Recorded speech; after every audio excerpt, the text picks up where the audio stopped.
Ok, buenas tardes. Vamos a dar inicio. Perdón que estaba actualizando unas cosas aquí en la compu. Ahorita hay 12 personas. Ujú.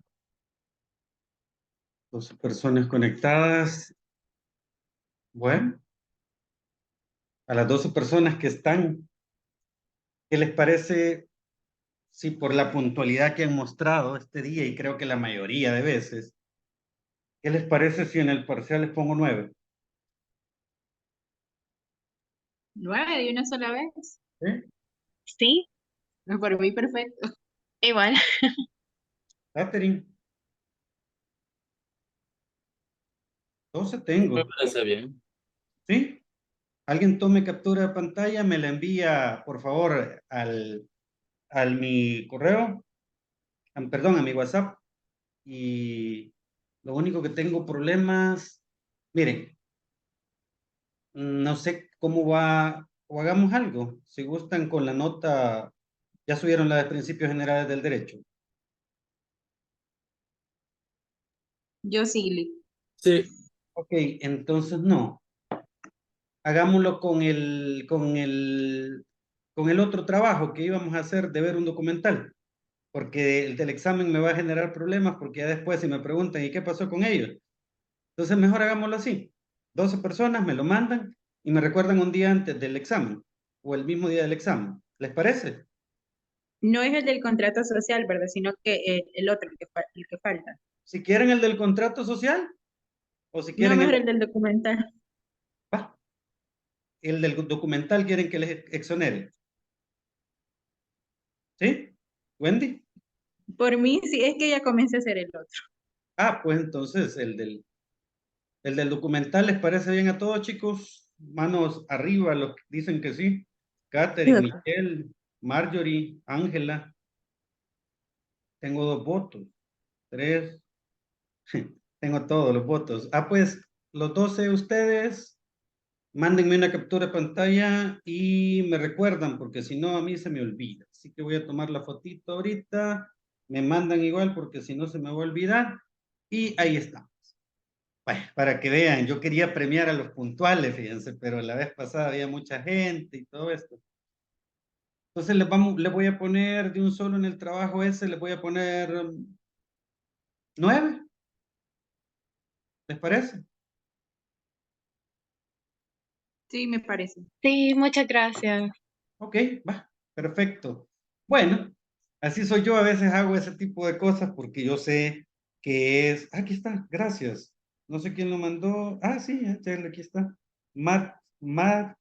Es Marjorie, nunca había visto. Aquí está entonces, ya lo guardé. Lo voy a dejar de favorito porque si no se me va a olvidar. Y ya, también Wendy me lo acaba de mandar. Una captura de pantalla si gusta de la gente que... Entonces, ustedes 12 exonerados del trabajo del documental. Si lo pueden ver, véanlo, les va a gustar. Y si no, pues, no importa, ya lo tienen su nombre. Bueno, de hecho, cuando estamos en presencial y la otra vez solo llegaron 3, no les hice examen. Pues sí, pero hoy no puedo porque me monitorean y todo este relajo y no quiero. Bueno, dicho esto, comenzamos. Miren, les he dejado una actividad que a mí particularmente me gusta bastante, que es una temática que se denomina los principios generales del derecho. Ya ustedes han estado leyendo o han estado viendo, han estado analizando que los principios generales del derecho son postulados básicos que no se encuentran regulados como tal en una norma jurídica, aunque a veces sí, pero sirven o contribuyen para darle sentido a ciertas lagunas jurídicas o para resolver algunos problemas de interpretación legal que se generan o incluso para pensar o para analizar qué se tiene que hacer ante determinadas circunstancias. Hay varios aforismos que al mismo tiempo son principios generales del derecho y son, por ejemplo, ahorita les traigo estos, pero realmente son un montonazo más. O sea, no solamente Yo una vez, cuando les di clase a los de filosofía del derecho hace como unos 4 años, recuerdo que saqué 360 principios generales del derecho. Obviamente ahí metiéndolo de todo, ¿verdad? Lo de todas las ramas del derecho civil, penal, administrativo. Estos son los principios, como su nombre lo indica, generales y sirven para resolver en su momento lagunas jurídicas y contribuyen también, llamémoslo de alguna manera, para, bueno, dar sentido o interpretar alguna situación.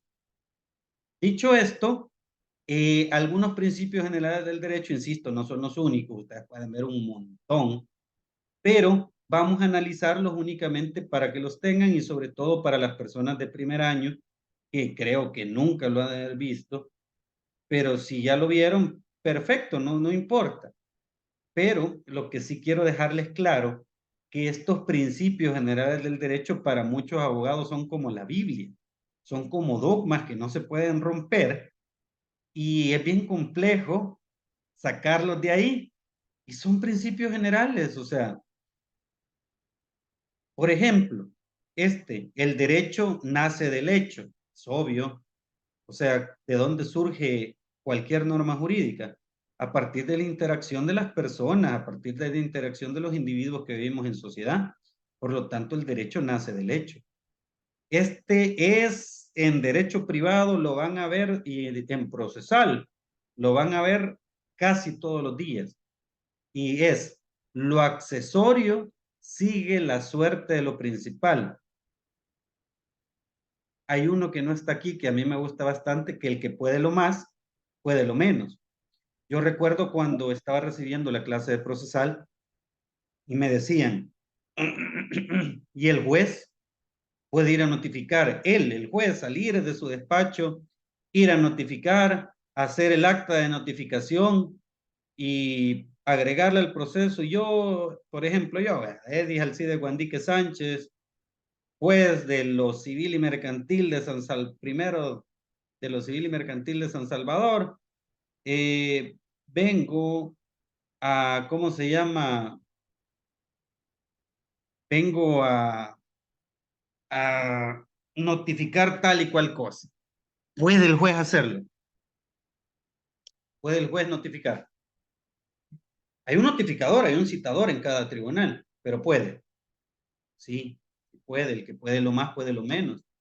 Si puede dar una sentencia, ¿cómo no va a dar un simple acto de comunicación?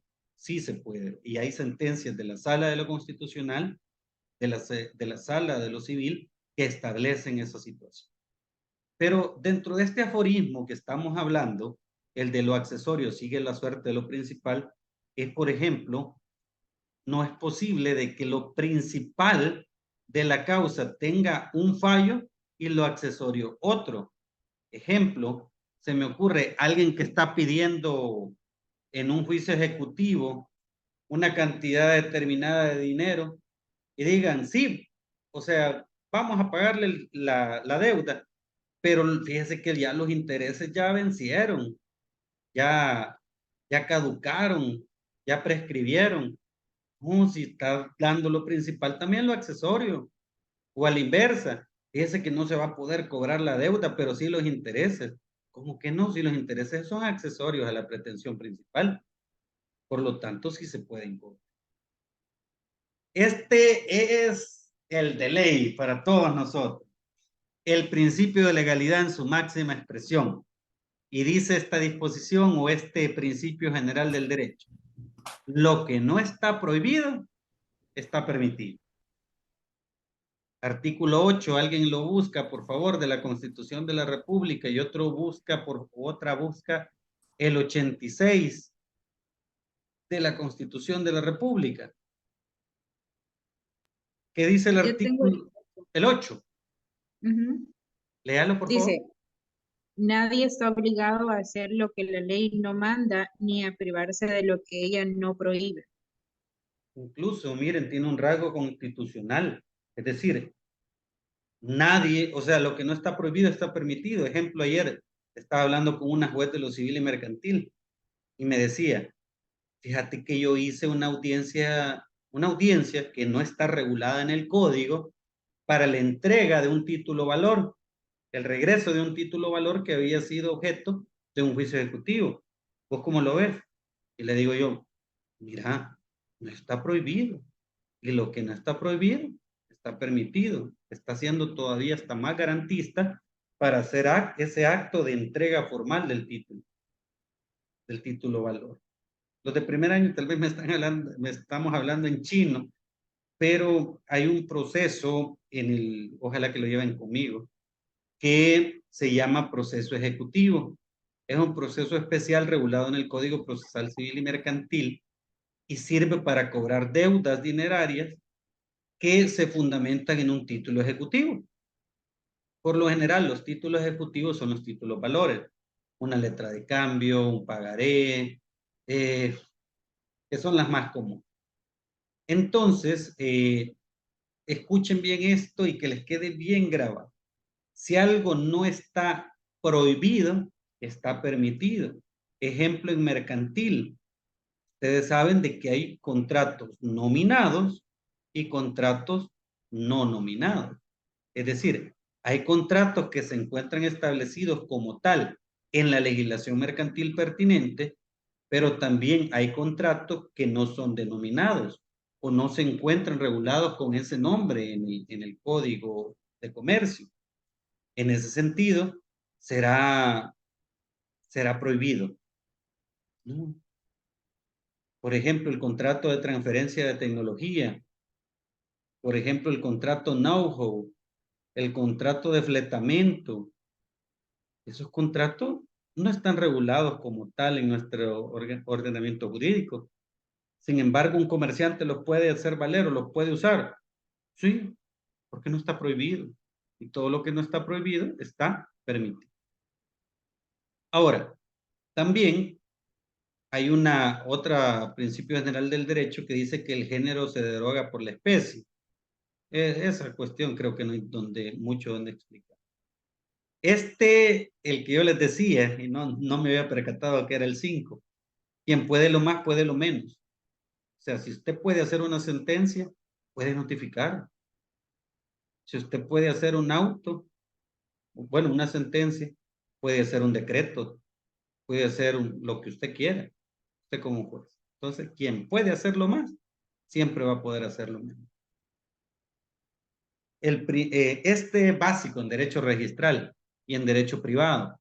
Los que llevaron registral y privado no me dejarán mentir que dice ahí, primero en tiempo, primero en derecho.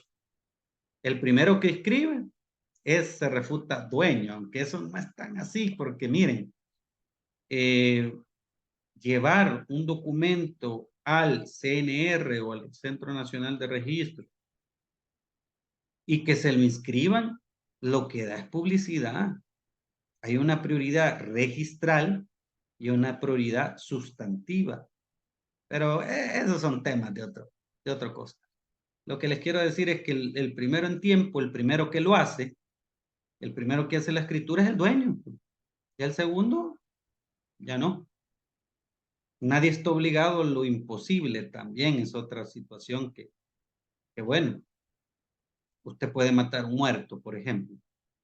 Si alguien que esté muerto lo puede volver a matar. No, entonces nadie está obligado a eso. De hecho, hay si no mal recuerdo, en el artículo 27, no, 29 tiene que ser del Código Penal, habla acerca del delito imposible, que hay circunstancias materiales que no permiten llevar a cabo un delito porque ya fue llevado a cabo. Ejemplo, aunque usted tenga muchísimos años, los libros lo que dicen es, por ejemplo, alguien tiene ganas de matar a otra persona. Yo, por ejemplo, quiero matar a alguien. Vengo, llevo mi arma de fuego y le pego 4 balazos en la cabeza. Sin embargo, el señor estaba dormido y ya se había muerto antes que yo lo balaceara. Aunque tenga el animus necandi, es decir, el ánimo de matar, yo puedo, según ustedes, yo puedo ser objeto de una sanción de carácter penal, ¿no? Un delito imposible, ya estaba muerto. aunque yo lo quería matar, pero ya se había muerto antes, entonces no se puede. Donde no hay ambigüedad, no cabe interpretación. Miren, hay disposiciones que son clarísimas. O sea, ahí no hay donde que depende. Hay cosas que el que matare a otro será sancionado con prisión de 10 a 20 años. ¿Cuál es la ambigüedad ahí? 128 del Código Penal. Ahí el que matare a otro será sancionado. Eso es todo. Entonces ahí no hay paradón. Este me encanta porque dice donde la ley no distingue, no hay que, bueno, él dice que donde la ley no distingue, tampoco debe de distinguir su intérprete.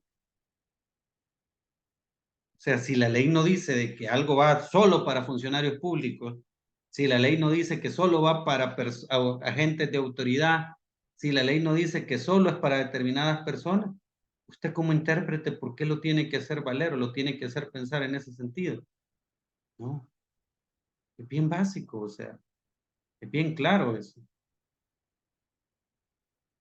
Ahora, quien sabe y consciente no recibe injuria ni engaño.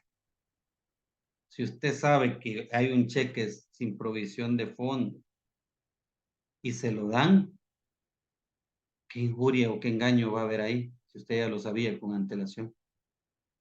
Entonces, y así podemos ir mencionando varios. De hecho, la mayoría de legislaciones hablan o exponen en cierto momento que al momento de existir una laguna jurídica, es decir, no saber cómo resolver un litigio, un proceso, lo que se genera o lo que se crea es, o lo que se tendría que hacer es acudir a estos principios generales del derecho para lograr de alguna manera la solución de un caso. Y así podemos ir mencionando un montón de principios generales del derecho. O sea, ahí no se imaginan cuántos, pero para efectos de esta clase, quizás nos vamos a quedar con estos, incluso pudiéramos hablar de algunos otros para que nos quede un poquito más claro respecto a ello. Yo, como les digo, hice el listado como de 300, 400, no, 360 llegué. Eso sí, no generales como tal, pero sí principios generales aplicables al derecho administrativo, al derecho penal, al derecho constitucional, etcétera. Hay otra que habla ahí que las obligaciones no se presumen, sino que hay que demostrarlas. El poseedor se presume propietario. La ignorancia de la ley no exime de su cumplimiento, aunque eso no es tan cierto en derecho penal. No hay pena sin ley. Recuerden lo que decía Beccaria en su libro acerca de nulla pena, nullo crimen sin el eje penal. Es decir, no hay crimen, no hay ley sin ley penal. A confesión de parte, relevo de prueba, eso les encantaba a los civilistas de la vieja escuela. No hay tributo si no está previsto en la ley, principio de legalidad tributaria. Ninguno puede poner a otro una condición inicua. Y así puedo comenzar a mencionarle un montón de principios generales del derecho totalmente aplicables. Ejemplo, no todo lo que es lícito es honesto. Lo que es notorio no necesita probarse. O sea, incluso el Código Procesal Civil y Mercantil habla y nos dice de que los hechos notorios y evidentes no necesitan prueba. Eso sí es. A nadie se prohíbe usar muchas defensas. En materia de penas debe ser benigna la interpretación, la famosa interpretación pro reo, pro persona. Y así, como les digo, podemos ir mencionando un montón de principios generales que están diseminados en los diferentes pues, cuerpos normativos. Nada más quería mencionar eso respecto problema principal a su ensayo, faltando pausas. Dijiste debido a que, pausa. bueno, yo El secreto entiendo para ganar es que hacer les ha pausas. costado un poquito realizarlo porque no dejé un material perdón, no dejé un material como tal para que lo sacaran, pero eso en cualquier libro lo pueden encontrar. Entonces, para terminar de fundamentar esta parte, vamos a ver un pequeño videíto que nos muestra de manera general cuál es la importancia que revisten estos principios generales del. Los principios generales del derecho son un grupo de afirmaciones que se consideran racionalmente verdaderas y éticamente justas, y que sirven de fundamento al sistema jurídico de un Estado. Son principios, puesto que constituyen las bases sobre las que se sostiene y a las que está subordinado todo el ordenamiento jurídico de un Estado.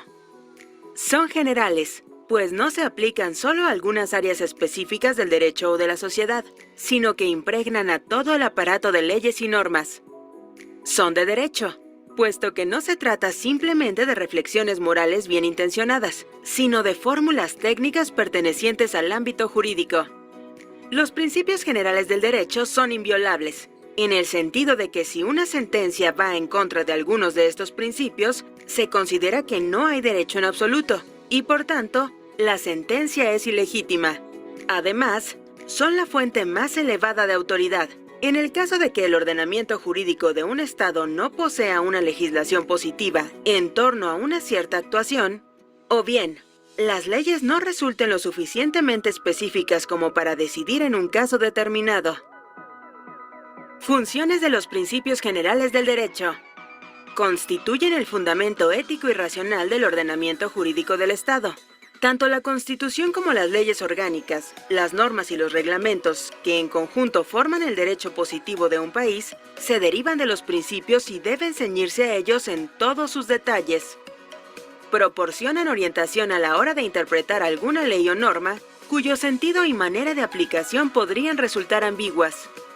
En caso de que no existan leyes ni costumbres, según las cuales juzgar si una actuación determinada es conforme a derecho o no, el juez puede recurrir a los principios generales como fuente de autoridad legítima con base en la cual dar sentencia. Algunos principios generales del derecho.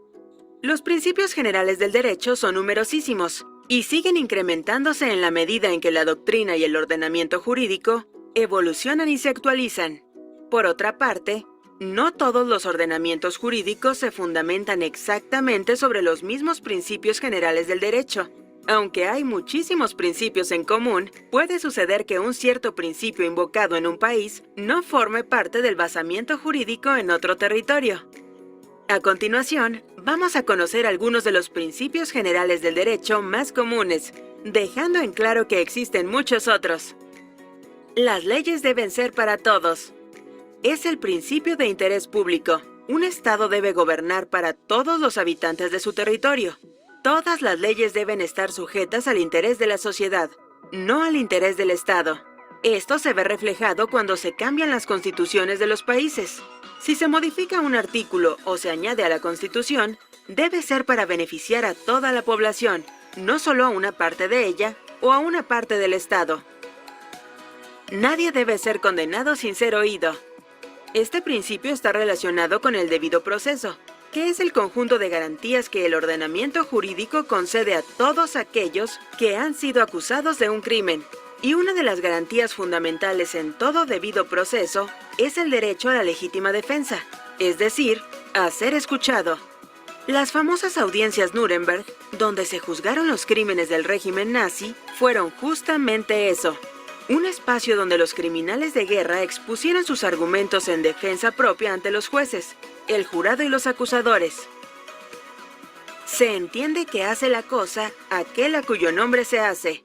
Este principio establece que el responsable de un hecho punible no es solo aquel que efectivamente ejecuta el hecho, sino también quien es, ya sea por medio de un pago, ya sea desde el poder que les da una posición en una alta jerarquía, pueden considerarse como la causa del mismo, lo que comúnmente se llama autoría intelectual de un delito. Un ejemplo de la aplicación de este principio lo tenemos en el sicariato. Un sicario es un asesino a sueldo. Sin embargo, al momento de juzgar un caso de muerte por sicariato, la pena de cárcel no solo corresponde al asesino, sino también a quien encargó el crimen, a cuyo nombre se cometió. Otro ejemplo son los crímenes de lesa humanidad. Los responsables de un genocidio no solo son los militares que perpetraron la masacre, sino también los coroneles o generales que desde su posición de poder ordenaron el asesinato masivo. Lo que no está prohibido, está permitido. Quiere decir que se puede hacer legalmente todo aquello que no esté taxativamente prohibido por la ley vigente.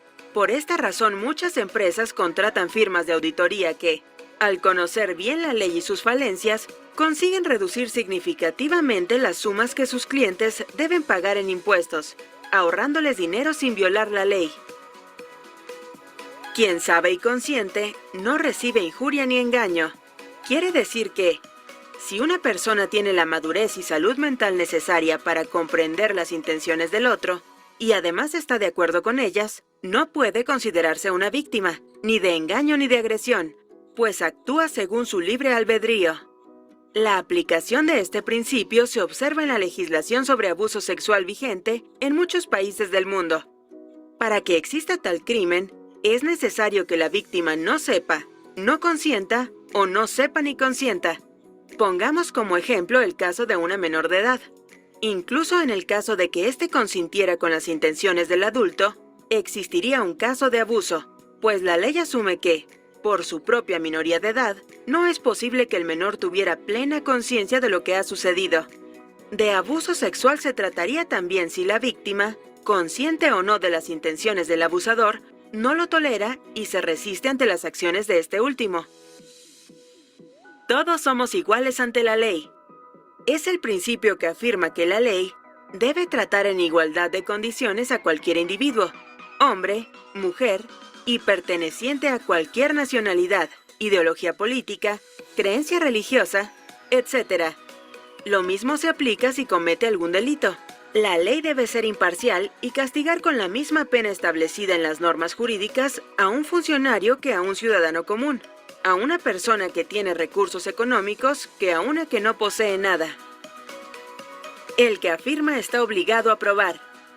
Supongamos que un periodista acusa de malversación de fondos ante los tribunales a un cierto funcionario del Estado, pues de acuerdo con este principio del derecho, corresponde al periodista el trabajo de demostrar, pruebas en mano, la culpabilidad del acusado. El acto en sí de acusar no compromete legalmente, en primera instancia al acusado, sino al acusador. El acusado deberá responder solo cuando las pruebas provistas por el acusador hayan sido revisadas y aceptadas por el tribunal. ¿Qué te hace sudar? Solo Rexona Clinic. Ok, van a disculpar, pero no pago el premio. Como ven, la importancia básica de los principios generales del derecho juega un papel bien preponderante en todo el mundo jurídico. ¿Por qué? Porque, bueno, cada quien. o sea, hasta sirven para redactar sentencias. Y para ir finalizando, porque este tema lo voy a llevar súper rápido, porque me interesa que expongamos acerca de algunas cuestiones de la ética, vamos a ver este otro pequeño videíto que también expone y nos explica los principios generales del derecho. Muy buenas de nuevo a todos mis estudiosos del derecho y también a aquellas personas que por alguna razón quieran aprender sobre derecho o necesitan estar aprendiendo y refrescándose porque sus otras asignaturas o su carrera les exige manejar unos conceptos básicos. Hoy vamos a estar, como siempre, continuando nuestras microclases de introducción al derecho y hoy vamos a estar hablando sobre los 3 principios generales del derecho. Sobre todo remontándonos a lo que nos establecía Ulpiano, que era vivir honestamente, no dañar a otro y darle a cada quien lo que le corresponde. Pero no estamos hablando de ese tipo de darle a cada quien lo que le corresponde, sino filosóficamente lo que establecía Ulpiano, que era lo de que dentro de cada uno en su individualidad merece algo bueno o malo según lo que le corresponda. Es decir, es algo muy personal. Entonces, si estás preparado para que comencemos el video de hoy y esta temática que es muy interesante y que nos da mucha pelea y mucha batalla a nivel de discusiones y sobre a dónde tiene que ir el derecho en la actualidad, empezamos.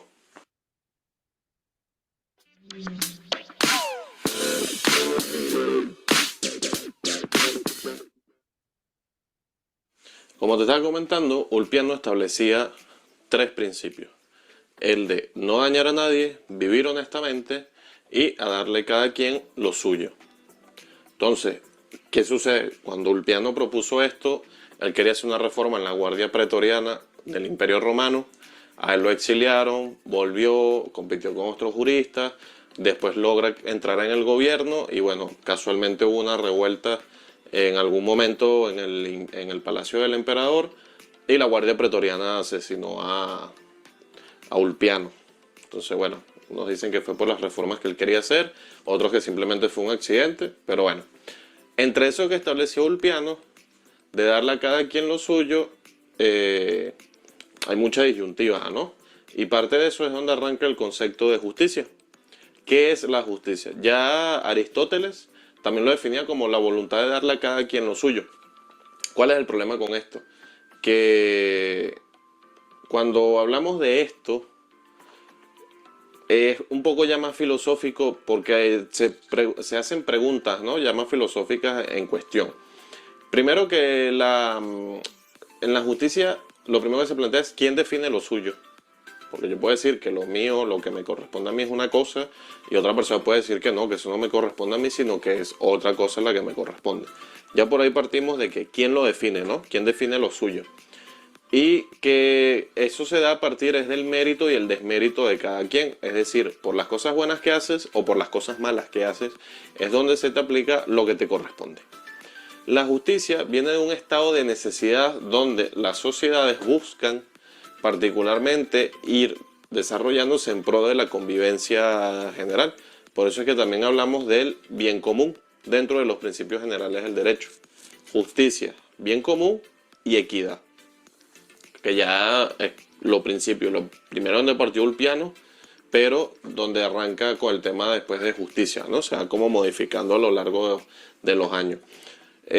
Cuando hablamos de ese tema de valores compartidos, donde las sociedades buscan crecer y convivir para aplicar la justicia, obviamente los valores compartidos son fundamentales para crear el sistema jurídico, que de esto hablaremos más adelante, donde la gente cede su derecho natural y accede a lo que denominan el contrato social, que esto también lo veremos en otra oportunidad, donde nosotros accedemos desde el nacimiento hasta a regirnos bajo unas determinadas leyes para convivir en sociedad.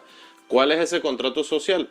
La constitución de cada país, en donde dejamos nuestro derecho natural como individuo, no en su totalidad, sino que nos sometemos a una constitución donde se crean unos poderes y un ordenamiento jurídico que se supone que nos va a legislar y a tratar a todos por igual.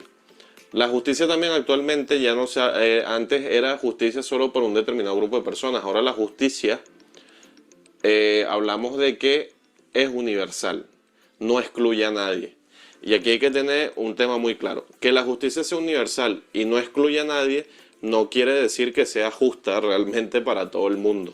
Pero toda persona puede ser sometida por su mérito y su desmérito. De lo bueno y lo malo que haga, aplicará determinada justicia. Que hoy en día todavía existen muchas desigualdades sociales en algunos aspectos y que se han ido desarrollando más conceptos de desigualdad a nivel de ciencia política, es lo que hace también que el derecho evolucione constantemente para poder ir tapando o ir cubriendo todas estas necesidades. Por eso es que le dije, el derecho es un estado de necesidad donde las sociedades están constantemente en evolución para ir cambiando sus leyes porque los valores de la sociedad van cambiando. Por cierto, si te gusta el contenido que estoy subiendo, te parece interesante, quieres seguir aprendiendo y me quieres dar tu apoyo para que yo pueda seguir subiendo el contenido, recuerda darle al botoncito de suscribir para que así cada vez que yo suba un video puedas ver el contenido y me puedas seguir dando tu apoyo para que este canal pueda seguir creciendo. Así que dale al botoncito de suscripción. Muy bien, vamos con el segundo principio general del derecho. Lo que Ulpiano denominaba como vivir honestamente y no dañar al otro, que hoy en día se conoce como el bien común. ¿Qué es el bien común? El bien común lo podemos entender como aquello que es compartido por todos los miembros de una sociedad en por y en beneficio, no solo de un sentido de mejoramiento económico, sino también físico, social, etcétera, para todos los miembros de la comunidad. ¿Qué quiere decir esto? Lograr esa mayor plenitud y que afecte la vida de todos es una responsabilidad de todos. Es decir, lo que yo haga dentro de la sociedad puede perjudicar a otro miembro de la sociedad, lo cual va a impedir que se logre el bien común, que es donde todos podamos vivir con plenitud, felicidad y con nuestras necesidades básicas cubiertas. El bien común exige la prudencia de cada uno, ya que afecta la vida del otro. Filosófica, es un concepto también muy filosófico, pero es simple, así de gran escala, es el beneficio por y para de todos los miembros de la sociedad. Que si bien es un concepto muy abstracto y complicado de lograr, parte de la necesidad también de que todos dentro de sociedad, según lo que hagamos, afectamos a otros. Por eso hablamos del bien común. El derecho, a la hora de aplicar justicia, busca el bien común, porque va a tratar a todos por igual, en teoría, va a tratar a todos por igual, dando a cada quien lo que le corresponde, y ese dar a cada quien lo que le corresponde es lo que va a lograr la felicidad, flexibilidad y el beneficio de toda la sociedad en un bien común. El tercer principio es la equidad. La equidad también es un concepto abstracto, pero también digamos que implica justicia, porque la equidad también parte de dar a cada quien lo que le corresponde, según ese estado de necesidad. Aristóteles lo definía como que consideraba, mejor dicho, que la justicia del caso concreto ante la generalidad de la ley. Aristóteles establecía, y en muchos casos también se usa actualmente, esto como parte de doctrina del derecho, y es que la equidad busca dar a cada quien lo que le corresponde en el sentido de que el juez, quien es el que al final aplica el derecho, si ve que la ley es muy general o no cubre un caso concreto, le va a permitir remitirse a otras fuentes. Una de esas fuentes es la equidad, en donde el juez podrá analizar qué se debe aplicar en este caso, porque la generalidad de la ley no lo contempla, y darle, según lo más lógico jurídico posible, a la persona el estado de necesidad que necesita, valga la redundancia, cubrir en ese momento. Él lo ve como una corrección. O sea, ante esa generalidad de la ley está la equidad, que es para corregir esa generalidad y ver el espíritu de la ley, lo benévola.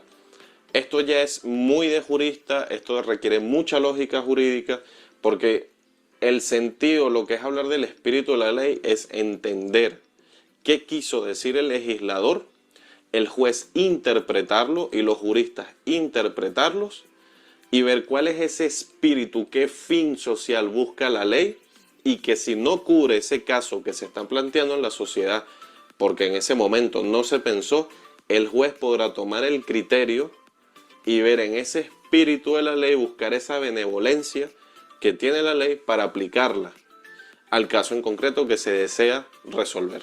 De esto, inclusive Aristóteles plantea algo muy interesante, y lo cito, y es que él planteaba que entre la ética y la retórica, sobre todo con la generalidad de la ley y la equidad, ética y retórica, hay dos dimensiones. El criterio hermenéutico del derecho, que mitiga la generalidad de la norma, que es lo que le está diciendo en este caso sería la equidad, y el principio creador del derecho en la consideración de la norma según su espíritu.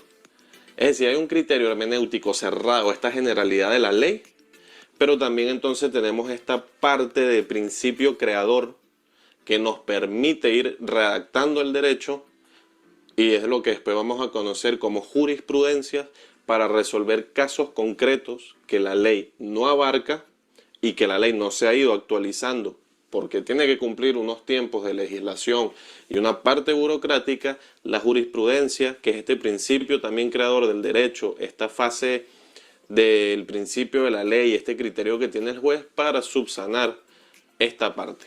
Esos son los tres principios básicos que tiene el derecho, que en los libros nos va a remitir como después fuentes del derecho, que si está la Constitución, que si están las leyes orgánicas, las leyes ordinarias, decretos, reglamentos, etcétera, ordenanzas, y después nos va a decir que nos vayamos a la lógica jurídica como una fuente del derecho, a la jurisprudencia o a los principios generales del derecho. Entonces, principios generales del derecho, justicia, bien común y equidad. Que en la actualidad se han ido agregando otros principios, sí, porque ha ido evolucionando y a través por el tema de las guerras, a través de que se crea la Declaración Universal de los Derechos Humanos, se han ido agregando como que otros principios generales también dentro del derecho, como la libertad, la dignidad, la solidaridad, pero que son ya agregados. Pero si nos vamos al concepto histórico, a lo de Ulpiano, a lo de Aristóteles, tenemos, lo vuelvo a repetir, vienen común, justicia y equidad, ¿vale? Más adelante, en el próximo video, vamos a estar hablando sobre lo que es el ordenamiento jurídico y cómo se clasifican las normas jurídicas de una forma muy universal, porque esto también puede ir variando un poquito por cada país. Daré algunos ejemplos de algunos países de cómo se clasifican estas normas dentro del ordenamiento jurídico. Veremos también la llamada pirámide de Kelsen en este caso, y les iré explicando un poco de cómo podemos entender entonces un ordenamiento jurídico, un sistema político, y así dar paso ya en materia de entender qué es lo que tenemos al frente cuando estemos estudiando una ley. Como siempre, darte las gracias por ver mi contenido. Ok, luego de esto, manifestar o decirles de que los principios generales del derecho efectivamente contribuyen a un mejor análisis, llamémoslo de alguna manera, o contribuyen a una mejor forma de hacer justicia.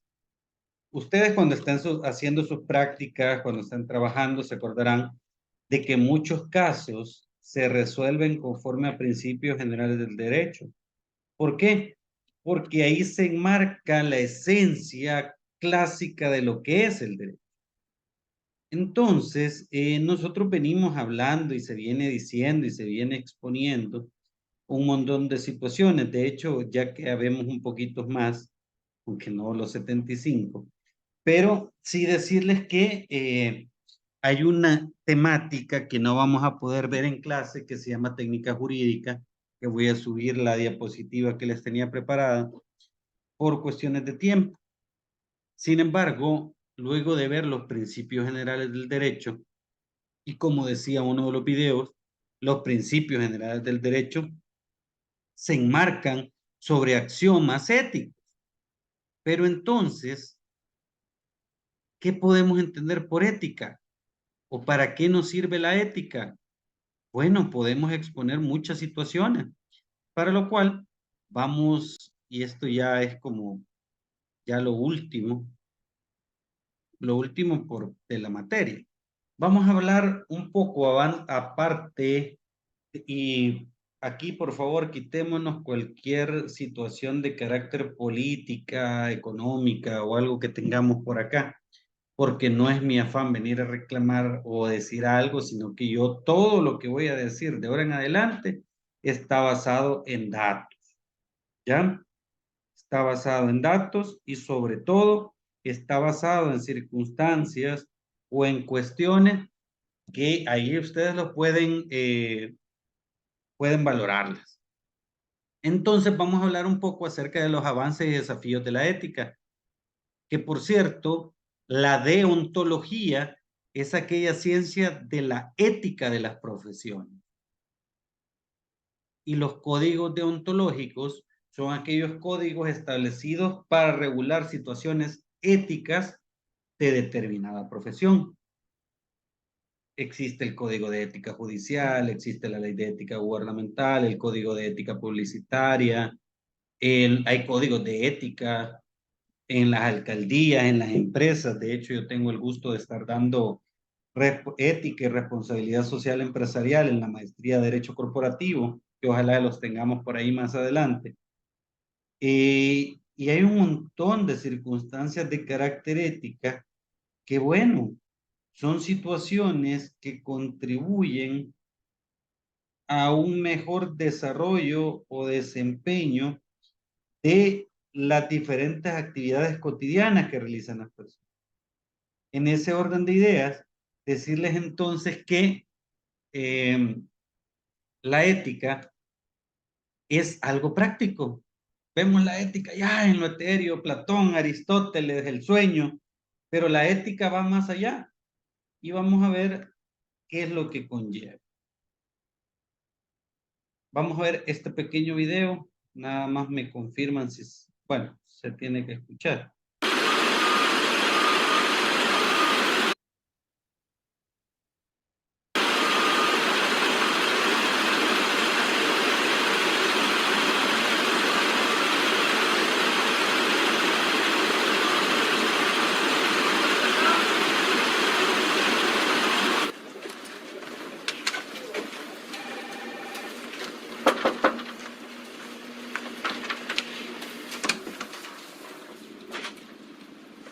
Adelante, señor Martínez. Siéntese. Gracias, señor. Su primer mes aquí fue muy productivo. ¿Trabaja bien? Agradezco estar aquí. Bueno, señor Martínez, la razón por la que lo llamé es porque estoy buscando a un gerente que controle el inventario y los envíos. Hay más responsabilidad, pero se paga mejor. ¿Le interesaría el trabajo? Claro que sí. Antes de tomar una decisión, quiero que trabaje un turno en el departamento la próxima semana. Verá una lista de 17 cajas en esta hoja. Una de esas cajas irá a un depósito diferente. Señor Martínez, cuando entregue el inventario, quiero que informe que recibimos 16 cajas. Ingresan 17. Sí, ¿Pero quiere que escriba 16? sí, así es. Tengo otro propósito para la caja extra.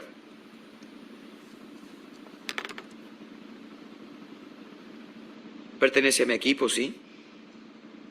Porque no puedo usar a gente que no sea de mi equipo. Le diré algo. Piénselo esta noche y deme una respuesta mañana. Que sea a las 10. Pero debo saber si quiere o no el trabajo. Buenas tardes, señor. Javier, necesitamos el trabajo. Por primera vez en un año podemos pagar las Lo cuentas. sé, Carmen, pero lo dejaron bien claro. Si no juego para ellos, no me quieren allí. Tal vez no esté mal. Míralo de esa forma. Es el dueño de la fábrica. Pero quiere que dé una información falsa, Carmen. Me pide que mienta.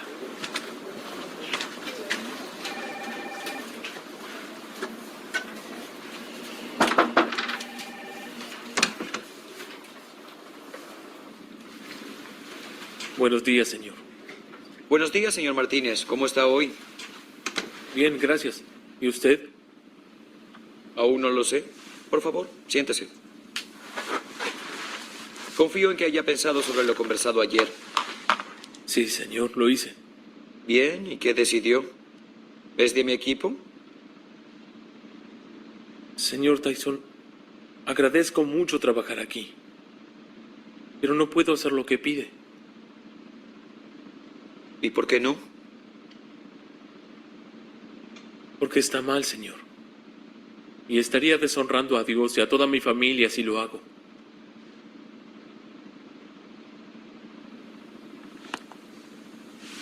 ¿Entiende lo que puede pasar con su trabajo? Sí, señor, lo entiendo.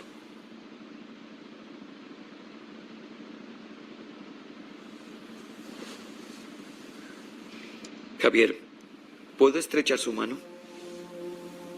Acaba de darme la respuesta correcta.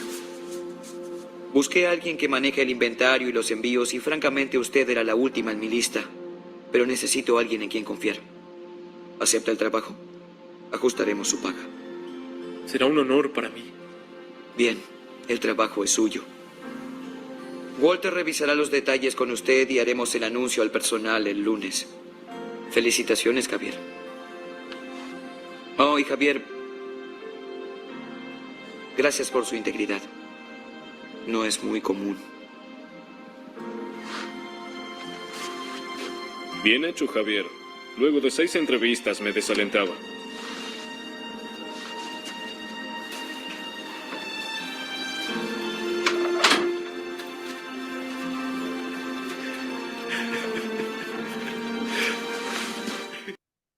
Eso es ética. Yo aquí puedo venir a hablarles, decirles que tenemos que actuar de manera ética, pero no hay mejor ética que el ejemplo, que lo práctico, hacer lo correcto, desarrollar las actividades sin que nadie nos diga, mire, usted lo hizo mal, usted lo hizo bien. La ética es eso, lo correcto. Para los que quieren ver la película, se llama Reto de Valientes, de los hermanos Kendrick. La película comienza con un dilema ético y termina con otro dilema ético. Pero tiene un corte cristiano, se los aviso por si a algunos no les gusta, aunque aquí dudo que sea así, pero tiene un corte bastante cristiano y nada más decirles de que es una película que es muy interesante, la verdad, bien, bien interesante. Estos señores tienen otra película que se llama Dios no está muerto, que lo pueden ver en otra ocasión. Pero bueno, la ética es eso. Yo puedo venir a hablarles, sentarme aquí 2 horas y decirles que la ética, que la ética, que la ética, que la ética, que la ética. Pero eso es ética. Hacer lo correcto en el momento que tengamos que hacer lo correcto. Y ojo, no hay cosas medio éticas o medio buenas. O es bueno o es malo. No es que sea ético o no ético, sino que son cosas buenas o son cosas malas. Para tener un punto de referencia, podemos decir que la ética es aquel conjunto de principios y normas morales que regulan las actividades humanas. Ya tenemos un primer punto parámetro, es decir, regulan las actividades humanas. Regularán la de los animales, no como tal, porque los animales, si bien es cierto, bueno, de hecho hay un instituto acá y por ahí podemos discutir si tiene derechos o no, pero los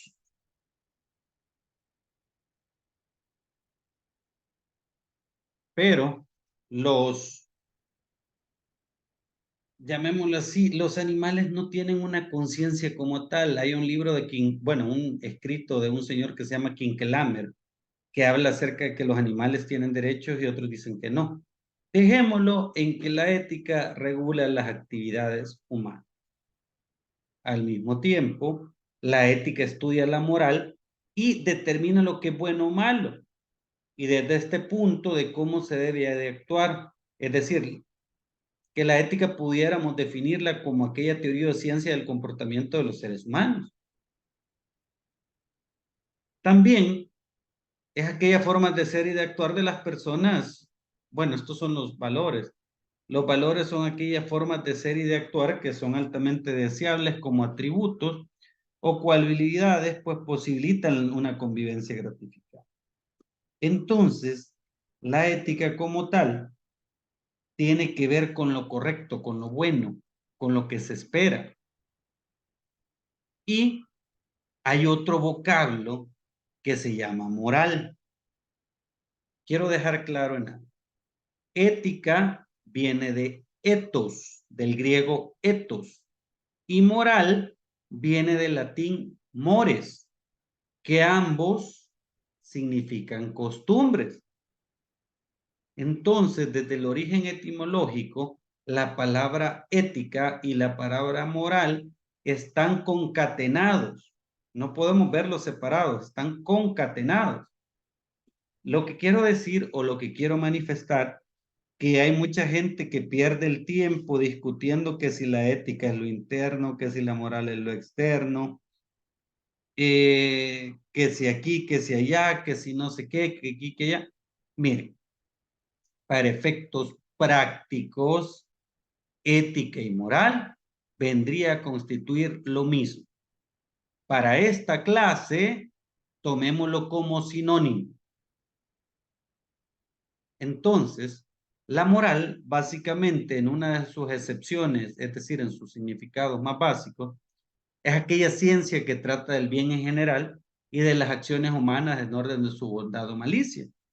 Bueno, lo que vimos antes, miren, o sea, ética y moral es lo mismo. Al final lo que persiguen las dos expresiones son a actuar correctamente. Sí, hay libros que hablan de que la ética es lo interno y que la moral es lo externo o a la inversa, pero no nos vamos a desgastar en esos debates innecesarios cuando nosotros ya tenemos claro que la moral es esa ciencia que trata del bien en general y la ética es el conjunto de principios y normas que determinan qué es lo bueno. Por lo tanto, no es necesario tener una discusión al respecto. En ese contexto, la moral pudiéramos decir que es práctica o es una cuestión práctica de los principios éticos. Ahora, venimos hablando de los principios, pero ¿qué son esas cosas? Fíjense que básicamente podemos decir que los principios son postulados normativos no sujetos a sanción económica. Postulados normativos no sujetos a sanción económica. ¿Qué son los principios entonces? Los principios se refieren a las normas o ideas fundamentales que rigen el pensamiento de la conducta. Y por otra parte, ¿qué son los principios éticos? Son las normas internas y creencias básicas sobre las formas correctas de cómo debemos relacionarnos con nosotros y con el mundo. Y se asumen como normas rectoras que orientan las actuaciones de las personas. Ahora, los valores. Si yo les digo a ustedes que me digan un valor, pues rápidamente me van a contestar qué es. Y casi todos los que estamos acá tenemos cierta cantidad de valores o ciertos valores internalizados. A partir de ello, los valores, como dicen, son los que valen.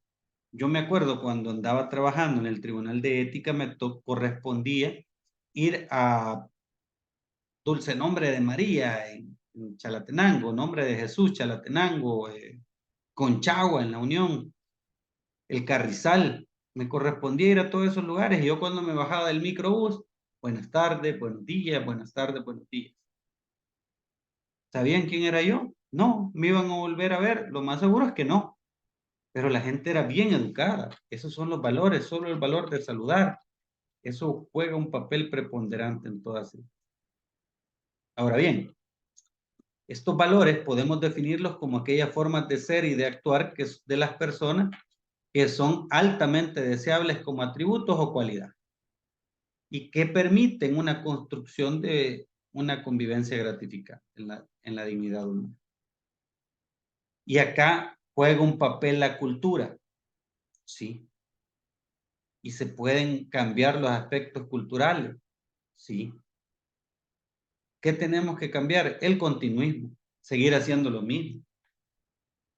Ejemplo, hacer siempre lo mismo, es decir, vaya, por ejemplo, cuando usted va a Costa Rica por tierra, lo primero que le dan es una bolsa.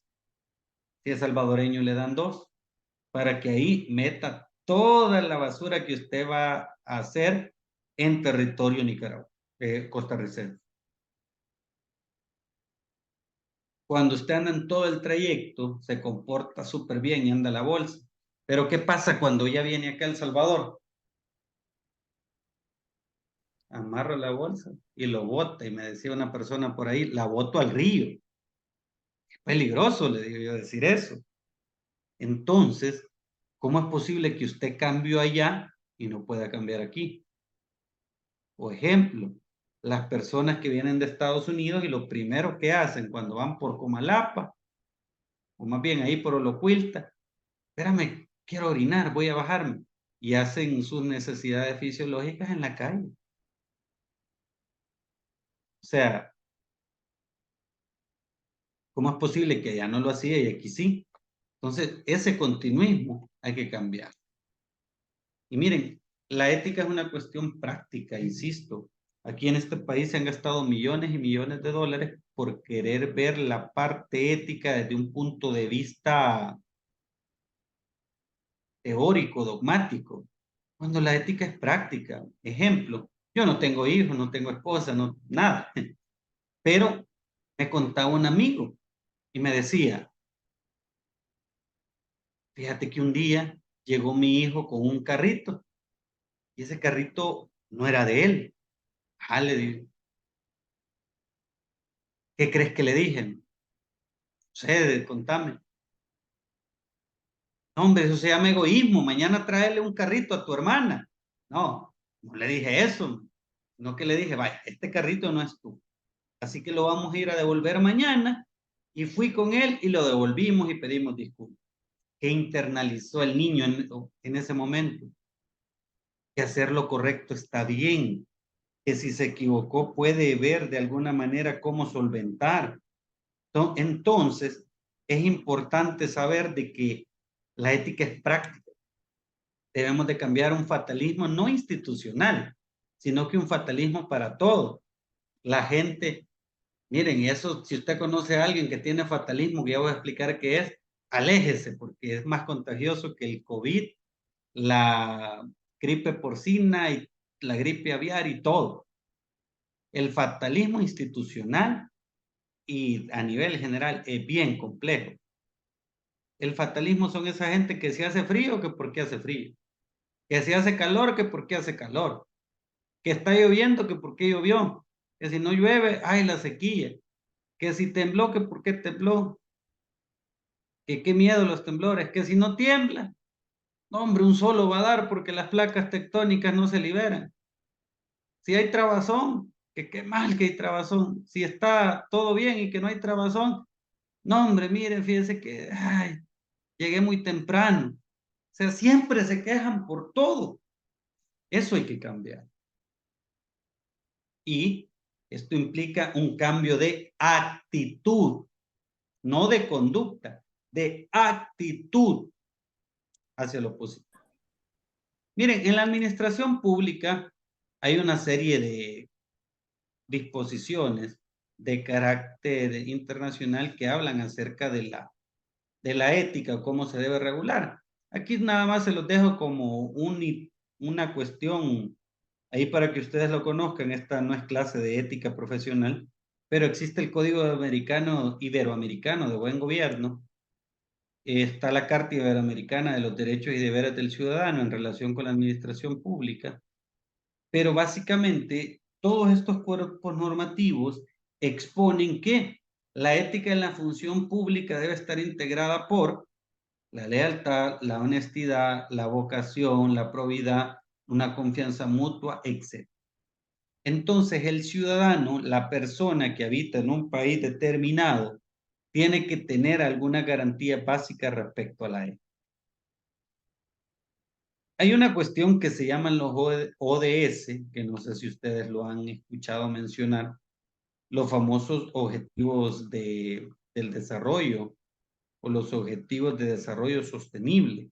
Si no lo han escuchado mencionar, pudieran un día de estos verlo por ahí, que hasta puede ser su tema de tesis. ¿Vea? Yo siempre metidiando que al final los de quinto año no hicieron el grupo, así que ni modo, no puedo colaborar porque, pues sí.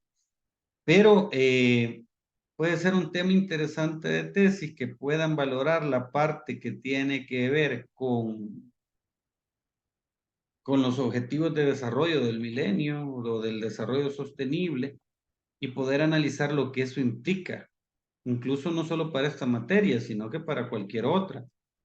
Y si se van cumplido aquí en el país, que agarren 1 o 2, suficiente. Porque sí, es importante que lo veamos y que lo analicemos, incluso para los que les gusta o las personas que tienen cierta simpatía con estos temas de la empresa y todo eso, pues aquí juega un papel importante los ODS.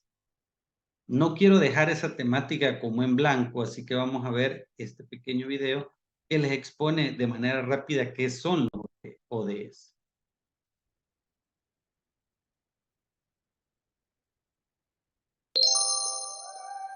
Bonito, ¿verdad? ¿Y si echamos un vistazo más de cerca? Parece que esto no tiene buena pinta. Miles de millones de personas viven en la pobreza. La mitad de la población mundial sigue teniendo menos derechos y posibilidades solo por el hecho de ser mujer.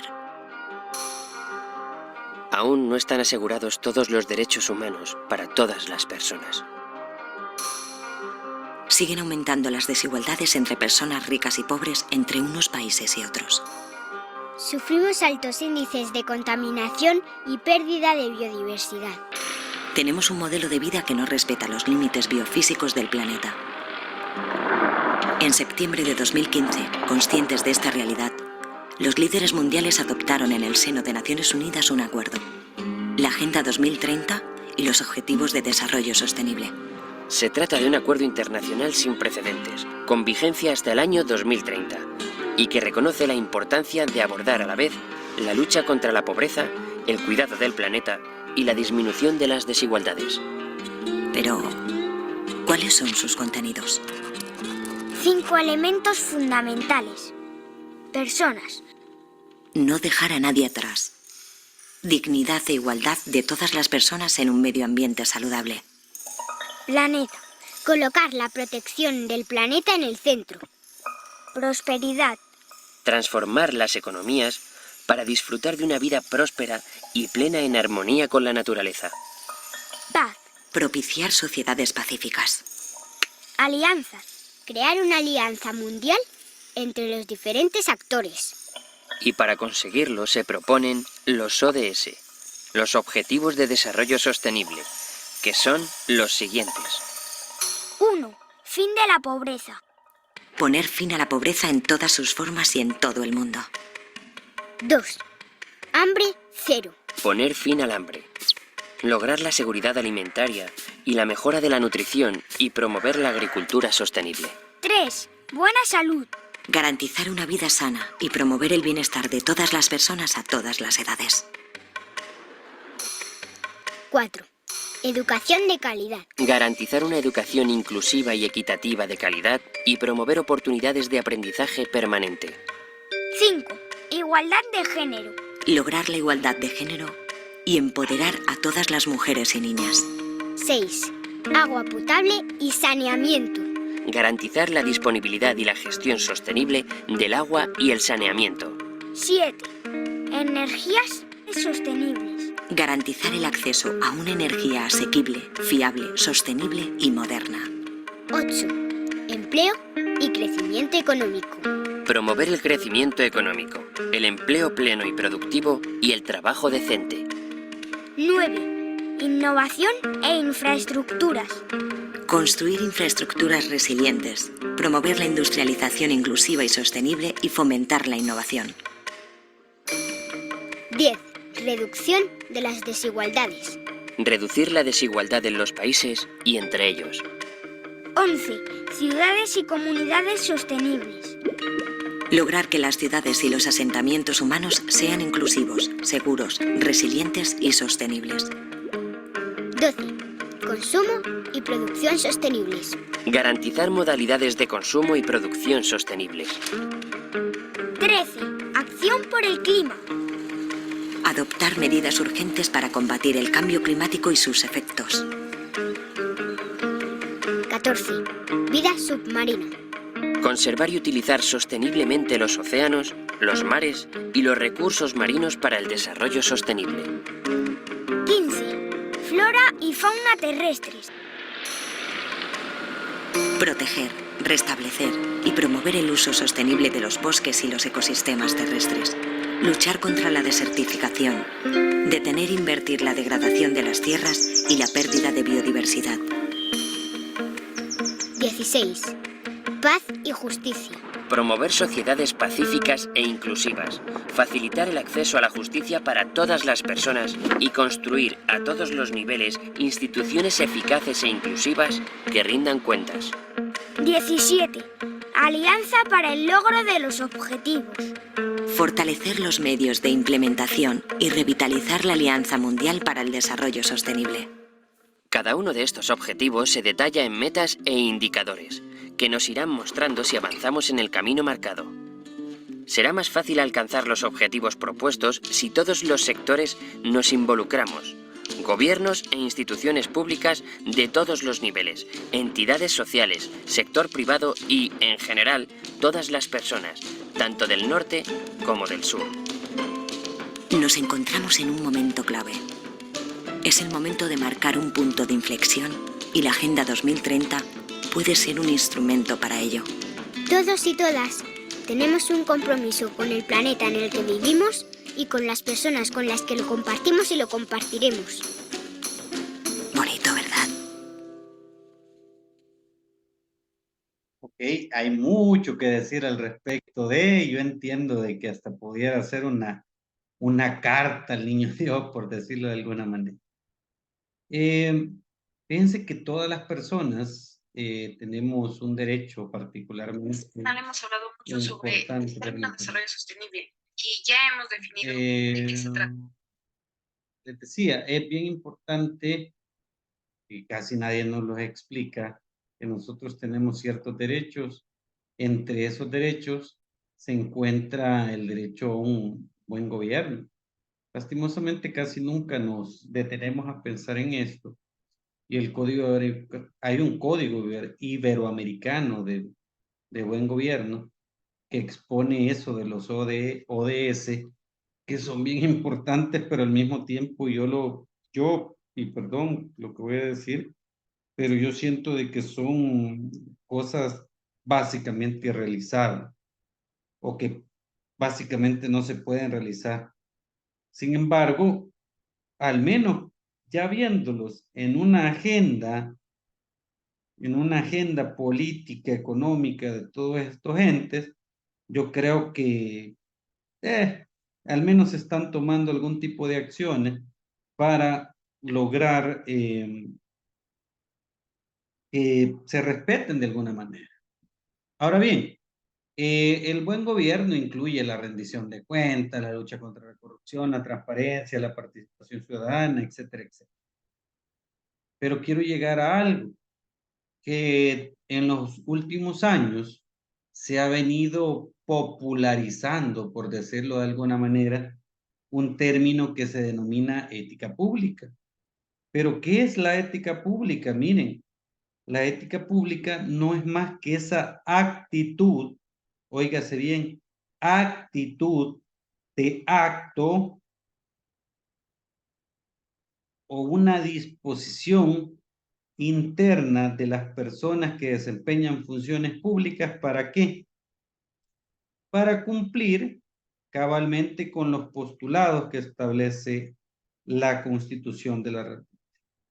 En ese sentido, señores, señoritas, señoritos, decirle de que es importante tener sumamente claro el hecho de que usted actúa de manera ética si cumple con la ley.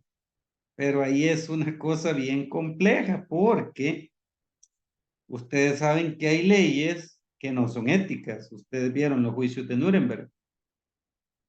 Entonces, ahí puede entrar una valoración sumamente interesante. Y ahí se la dejo para que ustedes puedan analizarla. Sin embargo, decirles de que en un primer momento, si usted cumple la ley, está haciendo él.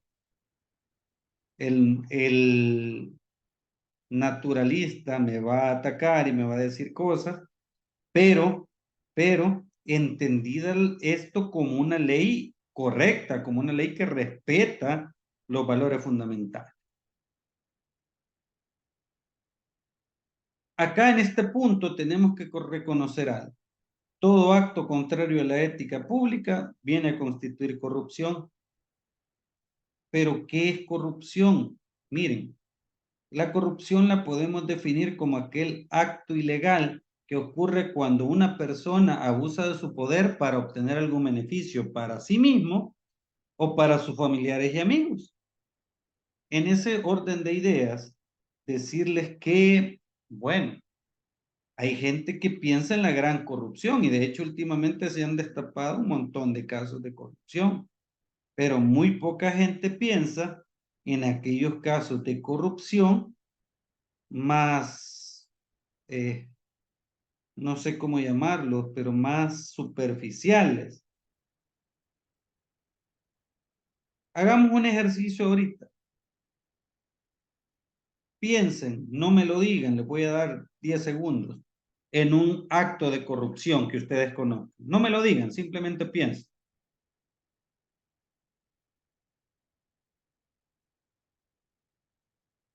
Muchos pensaron en los grandes desfalcos a la economía, otros pensaron en los robos que se hicieron por ahí, otros pensaron en cuando algún docente les pidió dinero por pasar materias. No estoy diciendo que eso pase en la universidad, pero en algunos lugares a mí me consta porque yo fui investigador anticorrupción durante años. Así que a mí nadie me viene a decirte que algo no es así, que estoy inventando cosas. Así que es importante o es preponderante expresar que, bueno, también es corrupto, si bien es cierto en menor medida o tendría que tener una sanción más baja, aquella persona que, qué sé yo, se lleva una resma de papel de su trabajo, se lleva un lapicero, etcétera, etcétera. Y miren, hay gente que piensa que solo los altos rangos de la administración o los altos rangos de la empresa tienen poder, pero todas las personas que formamos parte del sector público y todas las personas que forman parte del ámbito privado tienen algún tipo de poder. Ejemplo, yo llego a una institución pública, le caigo mal a la secretaria, ¿va a creer que me va a entender? O sea, es bien complejo esa situación. Hay un barómetro, un índice, un documento que mide cómo los países o cómo las personas de los países más bien perciben la corrupción. Esta es la base Transparencia Internacional o International Transparency, que regula o nos dice cómo la gente percibe. Ojo, repito la palabra percibe, no necesariamente es que eso refleje lo que pasa, sino que cómo la gente percibe la corrupción, cómo piensa que se está dando. Y aquí está, miren, la corrupción en América Latina. Esto es del 2020. Ahí podemos ver el mapa de Latinoamérica. Los más corruptos, Venezuela, Haití, Nicaragua, Honduras. Menos corruptos, Uruguay, Chile, Costa Rica y Cuba. Ahí podemos discutir, pero es la percepción de las personas respecto a la corrupción. A nivel mundial, o a nivel de región, mejor dicho, El Salvador está en el lugar número 33, siendo el 1 el más corrupto y el menos corrupto, bueno, el 74 es Canadá, el menos corrupto. Pero a nivel general, la nota que nos dan como región es 43/100.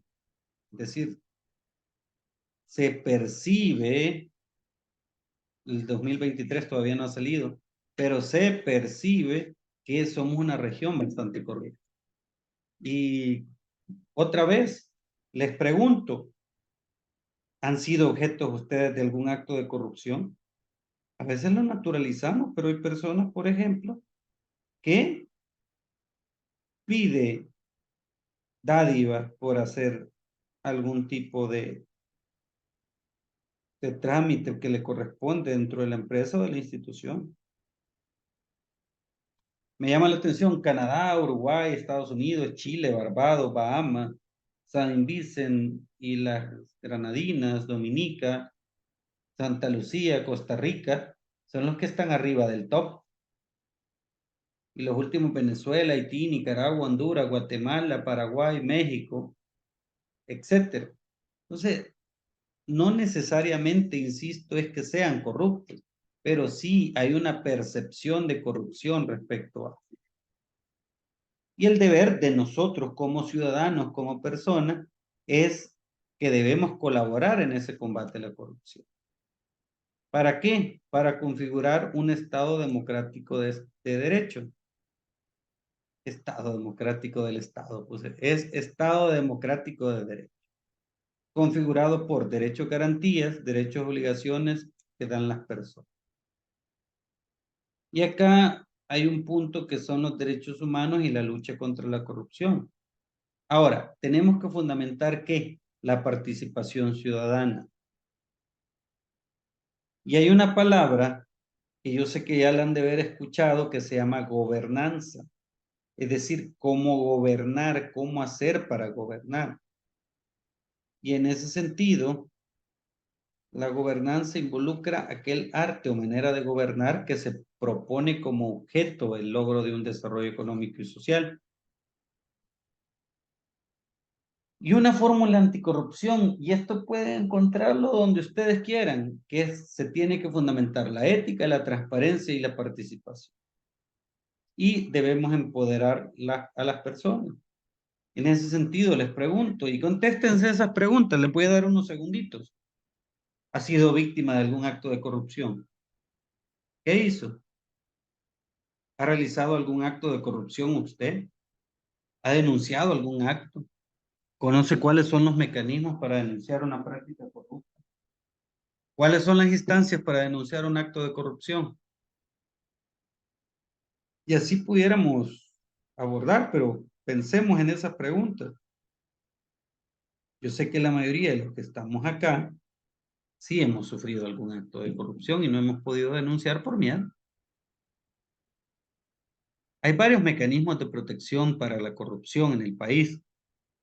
Entre ellas tenemos la Constitución de la República de El Salvador, que como les he dicho en determinadas clases, tiene una parte de carácter dogmática y una parte de carácter orgánica.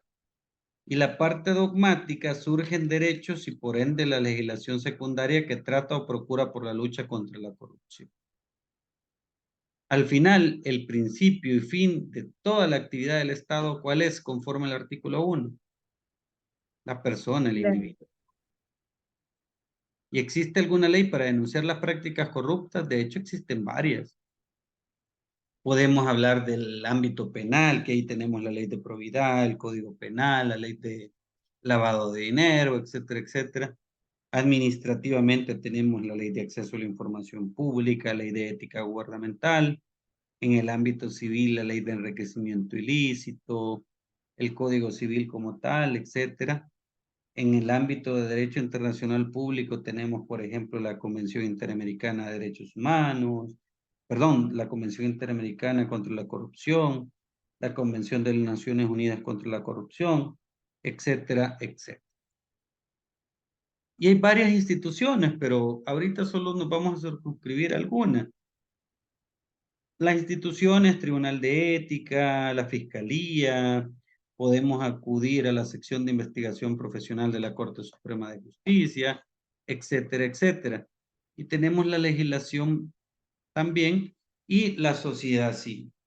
La sociedad civil juega un papel importante porque son estas asociaciones que, bueno, quieras o no,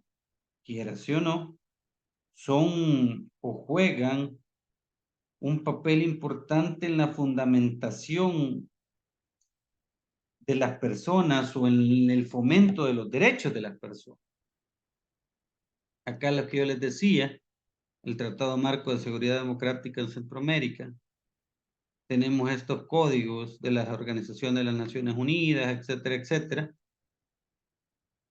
y hay algo que sí hay que tener un desafío, que tenemos que configurar un gobierno abierto, recuperar la credibilidad de la ciudadanía, promover la ética en el Estado, promover la ética en la sociedad e incluir el tema de ética en el currículo.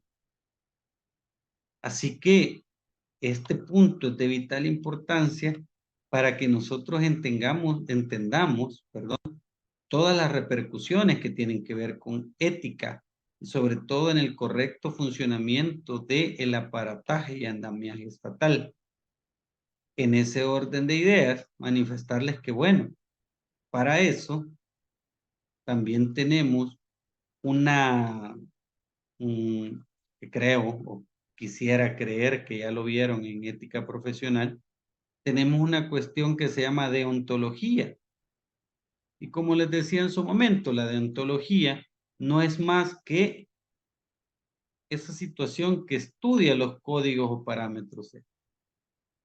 Entonces, en ya para ir finalizando, vamos a ver que la ética y la deontología y los códigos, la ética se materializa en los códigos, en la deontología. Esta palabra básicamente viene de deontos o de deón, perdón, que significa deber, y logía que está refiriéndose a un tratado. La deontología, por lo tanto, determina las normas de conducta y usualmente sirve para definir los criterios de acción en un ámbito profesional, y así podemos ir explicando al respecto. Esta palabra la utilizó por primera vez un señor que se llama Jeremy Bentham en su obra denominada Deontología o Ciencia de la Moral, ya hace un par de años, en 1836. Y bueno, decirles que la deontología para este señor son aquellos parámetros de conducta de las personas que no forman parte de una hipótesis de un derecho vigente. Y la define como la rama del arte y la conciencia cuyo objetivo consiste en hacer en cada ocasión lo correcto. Al final este señor hablaba de que lo correcto es lo que le da felicidad o bienestar. Por eso es que en el video, si usted le llamó la atención al final, cuando comete o dice que va a actuar de manera correcta, le da risa. Porque al final, miren, uno se siente bien de hacer las cosas bien. O sea, aunque parezca bien o parezca un poco, no sé, parezca un poco contradictorio, pero el bien siempre nos va a traer grandes repercusiones positivas para las personas. Ahora, quiero llegar a esta parte. Esto nos interesa. Dentro del el ámbito de lo jurídico de los abogados, nosotros tenemos unos códigos deontológicos o de conducta moral que se llaman decálogos. El más común es el decálogo de Couture, pero también está el de Miguel Ángel Osorio Gallardo, que ustedes aquí están, lo pueden ver. Hay mucho que decir yo me quedo con esto. Estudia. El derecho se transforma. Si no sigues sus pasos, serás cada día menos abogado. Miren, eso es de vital importancia porque es cierto. Las leyes se van actualizando. Y va a decir uno, sí, pero yo ya estudié, ¿para qué voy a seguir? Entonces no hubiera estudiado derecho, hubiera estudiado otra carrera, porque aquí nos va todos los días actualizan, o todas las semanas prácticamente están actualizando una norma. Y es bien complicado que nosotros como abogados, pues, no sepamos o no querramos conocer o no querramos saber, pues, las repercusiones de los cambios en la normativa. Y un día, medio broma, medio verdad, les decía a unos compañeros de que yo me había aprendido la CAP, la Ley de Adquisiciones y Contrataciones de la Administración Pública. Pero ahora ya quedó obsoleta por la ley esta de compras públicas. Y vayámonos más allá, miren. Viene un nuevo Código Civil, viene una nueva ley de lavado de dinero, viene una nueva ley de probidad. Entonces, si nosotros no estudiamos esa nueva legislación, no vamos a tener una buena actividad jurídica como tal. Esto ya es de ética profesional, pero quiero llegar a algo que esto. Hay unas normas deontológicas o de conducta que implican la autorregulación, la legalidad, la tipicidad y la publicidad. Toda norma deontológica o código de ética que se haga debe de procurar porque se autorregule la persona, porque tenga un asidero legal, porque tenga ciertas conductas que se regulan ahí y sea conocido por la mayoría de personas. Básicamente eso es lo que tiene que ver con aspectos de ética. Quise hacer lo más práctico que pude, porque yo sé que es un tema un poco denso, un poco complejo. Miren, como saben, básicamente esta es nuestra última clase, porque la del 2 de noviembre no la vamos a recibir porque es el Día de los Santos Difuntos. Y la del 9 ya es el examen. Así que bueno, yo decirles que para mí ha sido un gusto haber estado con ustedes y haber aprendido de ustedes, sobre todo en eso de los ensayos. un ensayo bastante bueno. Y pues nada, cualquier situación en la que les pueda aportar, a colaborar o ayudar, estoy a la orden. Actualmente la vida me tiene aquí en el Consejo Nacional de la Judicatura. Estoy con ustedes dando clase en pregrado, pero no sabemos más adelante dónde vamos a estar, ni dónde van a estar cada uno de ustedes.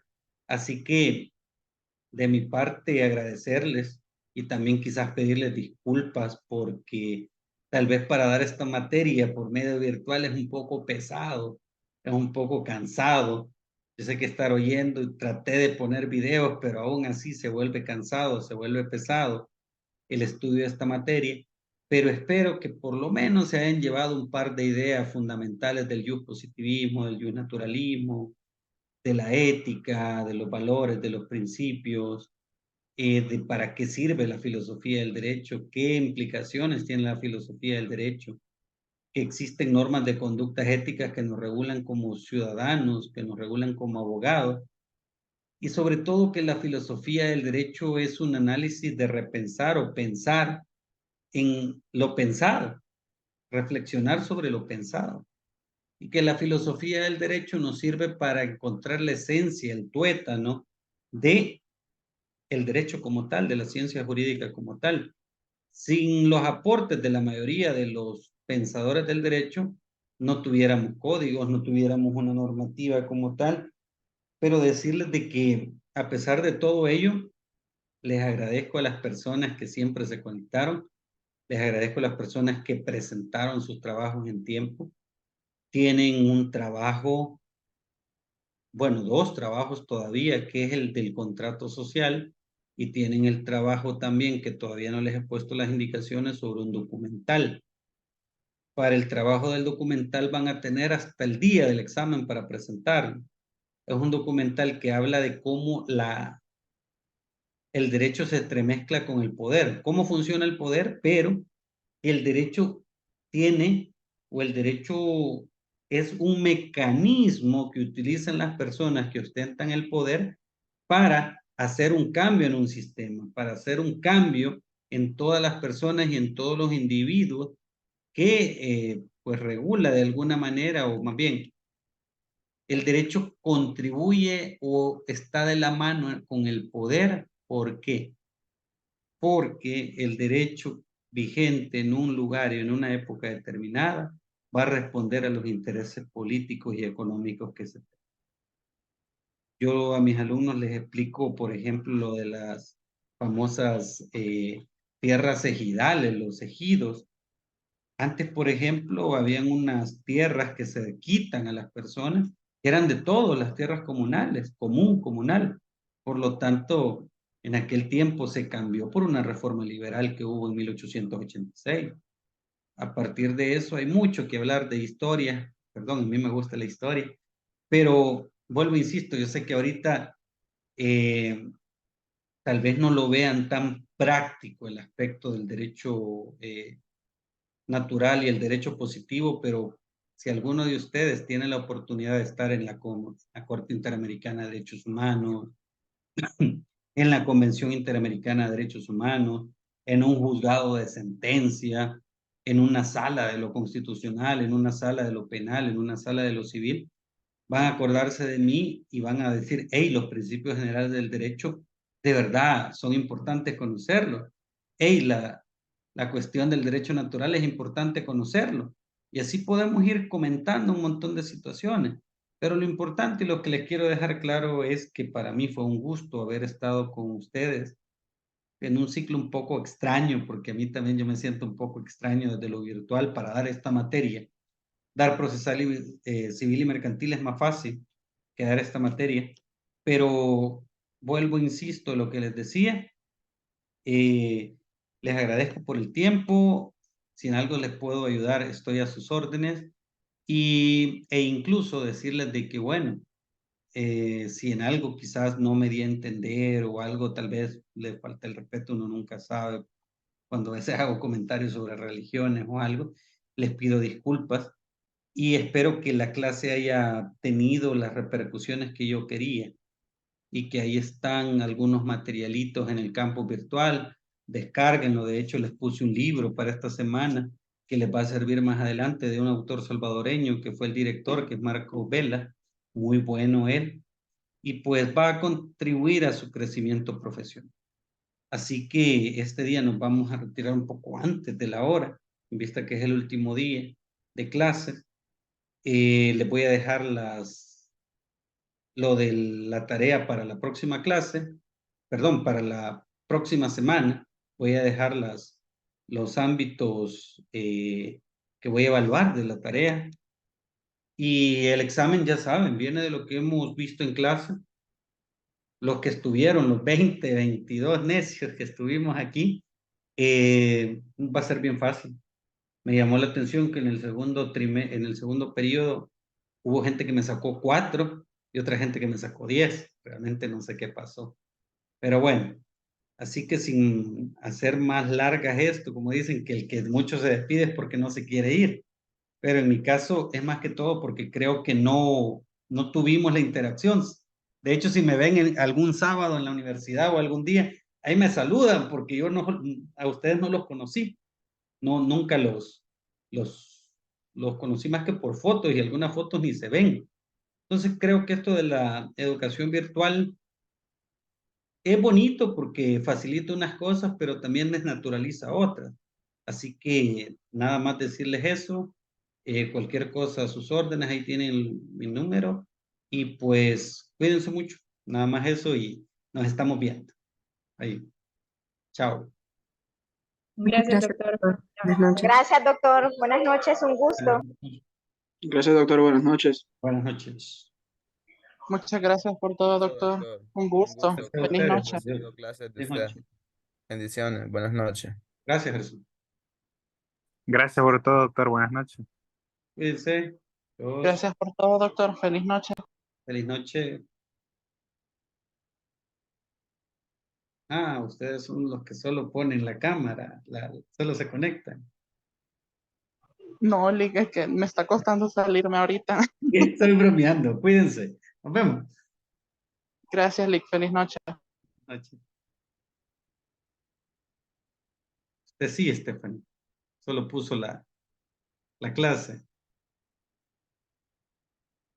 Ok, buenas noches.